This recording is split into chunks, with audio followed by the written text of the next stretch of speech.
And here's I'll show you how to add watermarks to your PDF using Adobe Acrobat and Adobe Reader. So currently I'm in my Adobe Acrobat and this is the PDF where I want to add a watermark.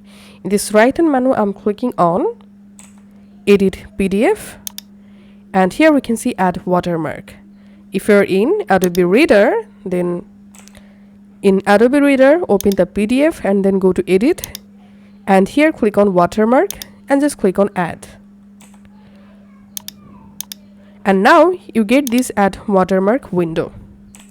In this text box, type your watermark text, and here we can see the watermark preview. You can change your watermark text color, you can change your watermark text size from here, and you can also change your watermark font here. So go ahead and customize your watermark using this window and click on OK. And the watermark will apply to all of your PDF pages just like this. So here you can see the watermark. Now go ahead and just save your PDF file. That's it.